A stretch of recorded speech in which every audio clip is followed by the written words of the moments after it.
Hey, I'm Matt. This year, I'm making it a big priority to do a bunch of music. And just sort of being in that headspace, I went through like a bunch of my old material, stuff that I've released, but also stuff that that I hadn't released, that I was just trying to see if there was anything that maybe made sense, unfinished stuff that maybe made sense to finish and get out there. And I sort of realized that when listening to my old stuff, like it's far enough back, I don't remember why I did certain things or what I was thinking about or why I orchestrated things a certain way, mixed things a certain way. And like I really wanted to give my future self a way to look back and remember. I mean, so if I listen to my lyrics, I know the thematically what I was going after, and I do remember, I wrote this at this stage of my life where this thing was happening, so I can sort of make those connections. But you lose a lot with time, and so I thought that if I did this, it would be a good way for me to remember later on and to know for sure what I was doing, and maybe even like I'm solving problems now that I would come across in the future that I forgot how to deal with, and this would remind me how to deal with them. So. And then hopefully maybe this helps other people think about how they write, and if they're stuck on something, maybe this gives you some ideas of what to do in certain situations or different ways to look at things. And I don't know, maybe it's helpful. If it is, great. If not, then at least it'll give me future old me something to do. So one of the things like that's really important to me now is I really want that everything that I write, all the instrumentation, the orchestration, I want to be very intentional with my decisions on why I do things.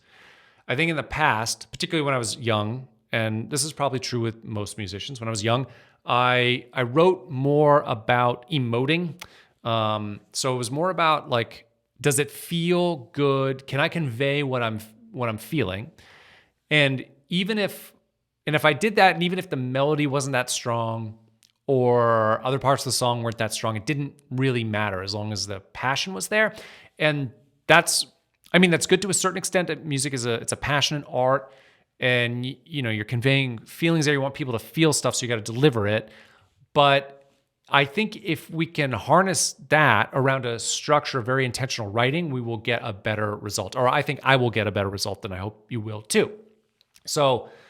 So we're writing to communicate ideas and feelings, but I just think it's good to ask like what's the best way to do that and hook people in. A lot of times it is with you're hooked in because of the way someone's character, the way they deliver stuff. It gets you, but I find like that. Nuance and surprise is entertaining. And I know if I hear something I've never heard before, or I'm like, what the hell did you just do?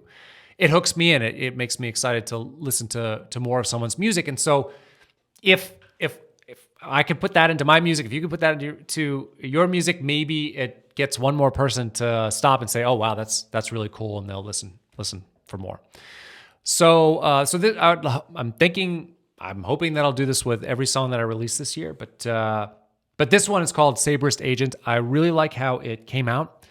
I think this is one of the first songs that I did everything on, all the way through, from the writing to executing it, performing it, mixing it, etc.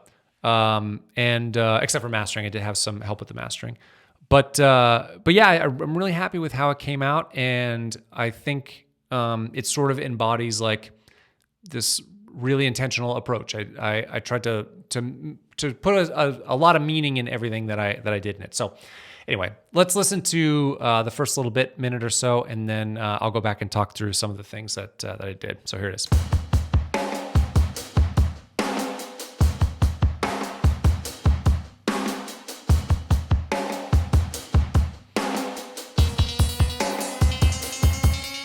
The flag on your dress like a cataract. The dual colors see the truth and then filter it. And now your mind's eye is bruised like a pugilist. You evangelize in line with the Saberist agent. You pegged it to the dollar you rap, and your words no better than chump change. You're learning the language of the empire.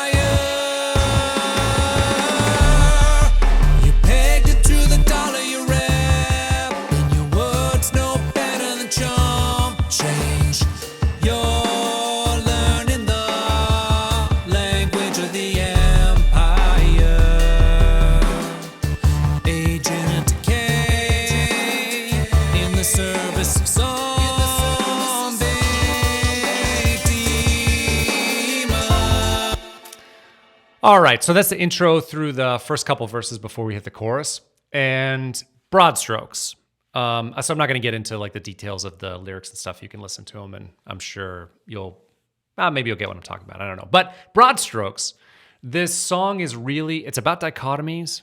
It's about sort of being an off-balance world, and it's about like so a little bit like hero villain and off balance and dichotomy, basically at broad strokes.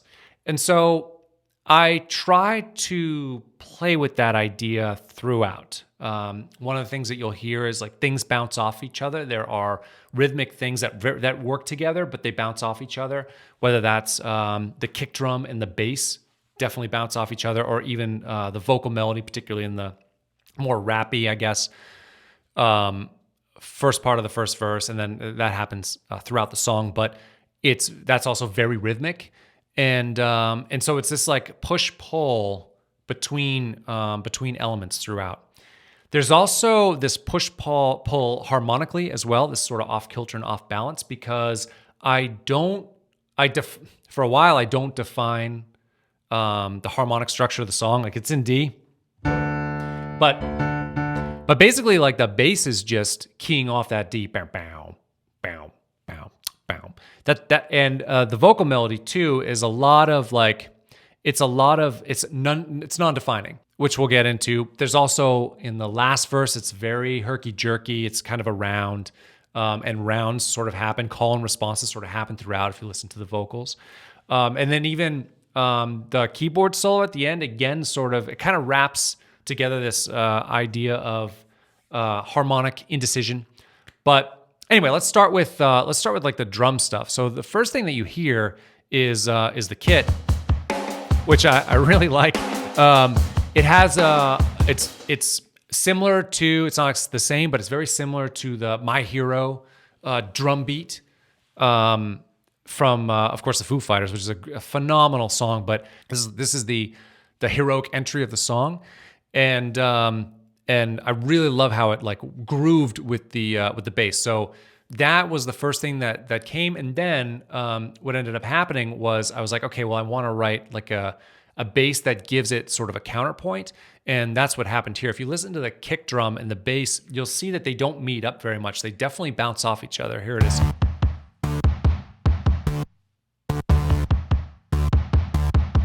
See how there's space between each one? So, and even the bass line is actually different in the, it's this little phrase of the first section, or the second section is a little bit different than the first, but they still bounce off each other.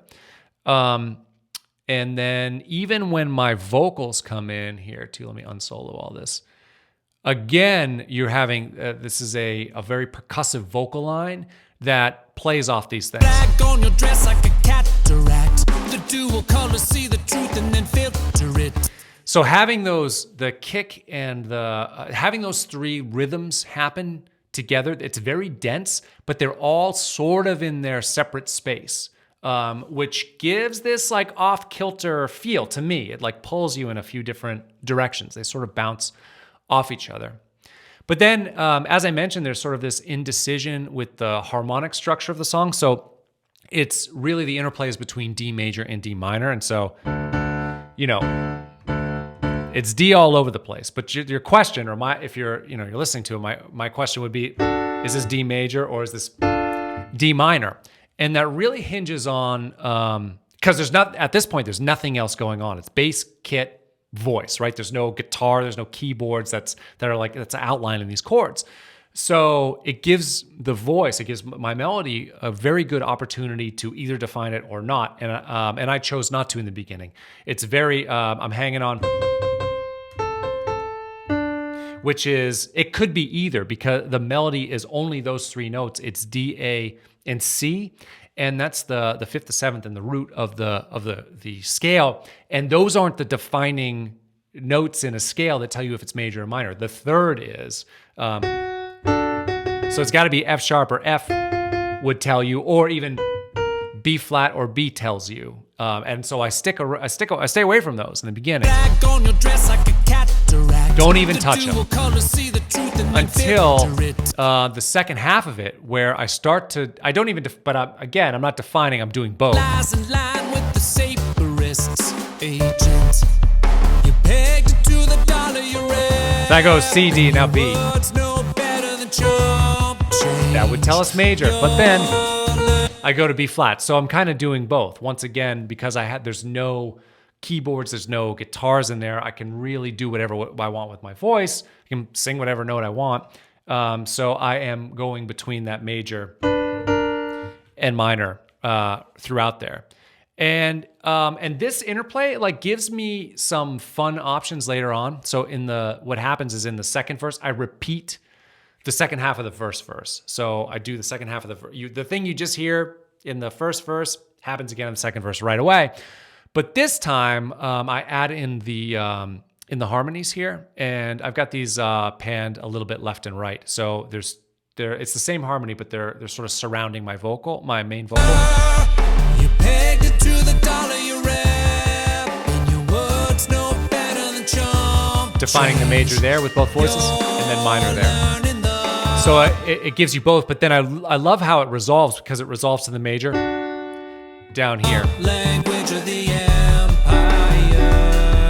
which is cool. Then down to the second, which is indecision again, which is a cool one. But the other thing that it offers me is it gives gave me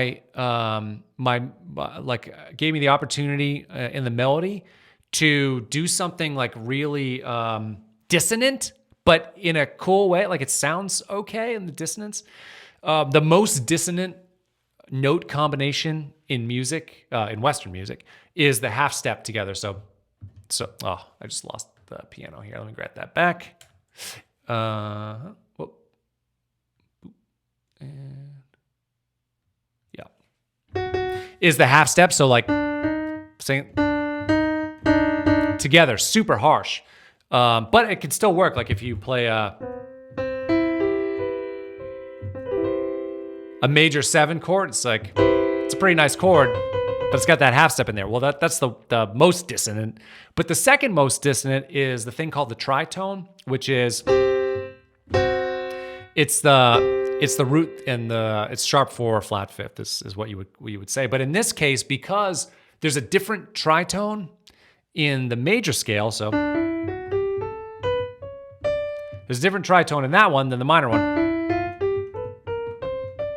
And the two tritones that are here that I sing are between E and B flat, and then F sharp and C, and that's my melody. I do the one tritone and then I do the second tritone, which is like it's a as a music nerd, it's a cool it's like a cool weird thing that probably doesn't happen a lot in a melody, but sounds like really good here. And this is how it happens.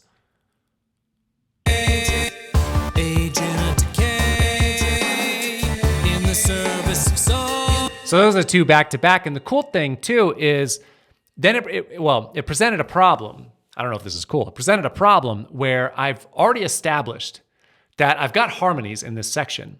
And to remove the second voices, the harmonies from the section after that point when you're halfway through would kind of make it sound less full. So I knew I needed to keep them there. But doing harmonies over that back-to-back tritone line is not easy. It's not easy. I tried a lot of different ways to do it, but every note that I chose, it just sounded like it was too much of a force, or it sounded like just too blocky and weird. And I didn't like it. So to solve that, I think I came up with a really good solution here, which was create a round out of it, a call and response out of it. So you'll hear the backing vocals respond back to the main vocals. And if you're ever stuck, like if you want harmonies in a song and you're ever stuck, a harmony doesn't have to just be these blocked chords, like the main vocal and the harmony vocal just moving in parallel to each other. I mean, that's cool too sometimes. It definitely gives like a very thick sound to it. But there's all sorts of other stuff you could do. You can stagger things. You'll hear in the last verse that I make it into a round instead of a harmony. But you could do a call and response. You can just have the words and the melody and the harmony stagger a little bit. There's just a bunch of different ways that you can look at it. And so I think this became a pretty good solution. Hear how it sounds. Age in a decay, in the service of someday, demon. And then it lands on a nice harmony in the end to go into the chorus. So I was pretty happy with how that came out, because it was a difficult. As soon as I went music nerd and did the two tritones thing, I was like, how am I gonna keep the harmonies there? But I really like how it came out. The other thing that happens in this verse is this is the first time where another instrument comes in that has like a harmonic quality, and that's the keyboard. So you'll hear this like bell sound in the background. You pegged it to the dollar. And let me solo it for you. I had to do a quick little major there because of the vocal line, but it never happens again. Just that one time. But that was this bell line is one of the first things that I had. I came up with the groove and then the bass, and then I wanted to I don't know. I came up with this and thought it sounded really good. But the problem that I had was it was a keyboard in the mix. It's a stereo. Normally you have a keyboard in stereo, and it'll give you kind of like it's a very wide. It can be a kind of an overpowering instrument. And you want to make sure if you've got anything if you've got something that you're keeping in your mix, you want it to be audible. You want people to understand what it is, but you can't have it get in the way of other things like the vocals. The vocals are going to be the most important part here. It's not always the case, but in this song it is. And so like the options are, so even if you pan things really wide, you're still going to hear the keyboard kind of everywhere. So what was happening is this bell sound is very distinct, and I was having a hard time where if it was loud enough to discern what it was overpowering the vocals, and if it was soft enough so it wasn't overpowering the vocals, then you couldn't discern what it was. So I was like, I need a solution for this, because I really like this part. It's kind of haunting, and I love bells in general. I think it's like it's just a very unique sounding instrument because it's a percussion instrument. But you can get, it's got some great overtones to it. So it's just got a nice, unique sound and fills up the high end. So I was like, well, what the hell am I going to do? And so I had that idea of like, well, what if I pan things wide? Would that help? And I thought it would, because if you get the sound way left and right and the vocals are in the middle, then you can still hear what's going on. But as I said, like the bell sounds, the keyboard sounds are still going to take up the middle section. So I decided that I would actually split the line in half. So some of the notes would go on the left, far left, and some of the notes would go on the right, far right. And so like here it is again, and then I'll split it up for you. So here's just the left side, I think. Yeah. Hear it bounce, and then here's just the right side. Really herky-jerky, right? But when you put them together, just sort of ping-pongs and establishes the chord and gives you the whole line. And I thought that worked really great because you could still hear everything. And it's still there. It's like still giving you the harmonic quality, still grounding you in a certain way. Without getting in the way. So really liked how that came out. The next part is this chorus, which is like just a funny thing to me.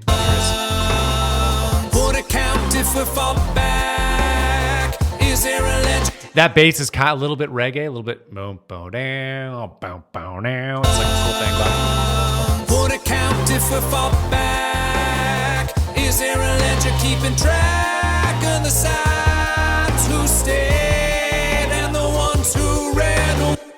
But the keyboard sound, that's where it all started. So I was just like trying to figure. I was working with some samples, and I was trying to figure out where I could go, because it's the verse is very strong and defining. It's just the very defining groove, and moving off of that is kind of hard. It's like, what do you do? And so I wanted to do something kind of different. And honestly, it's I don't know, it just seems it's a little silly, like the keyboard part's a little silly in the serious song. So I liked that dichotomy too.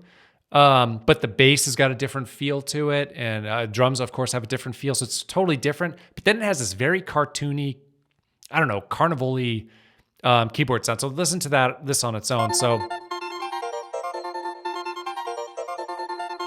it's ridiculous. And down a step. And the ones who ran away. Actually allowed me to do this like half step sort of parallel harmony thing in the voice too. But it's just such a ridiculous, it's a ridiculous sound, I thought. And I was like, well, who's going to use a ridiculous sound like this? I guess I'm going to have to. But I took it and I took the sample and kind of messed with it and changed the tempo a little bit of it and cut it up a little bit too. So there's there's some jagged spots to it. And yeah, I just like it because it's not something, I don't know if anybody would hear that and think that that's a good idea, but it sort of worked in the mix for me. Let's see. I think the last thing I wanted to show was just this end chorus. So I wanted the verses to be different. So even though between the first verse and second verse, the back half of the first verse is the beginning of the second verse, it's still different because the harmonies are there. So I like to do different things in different verses. So even the third verse is a bit different. There's I do the rappy thing again in the third verse, but then there's these the harmonies towards the end of it.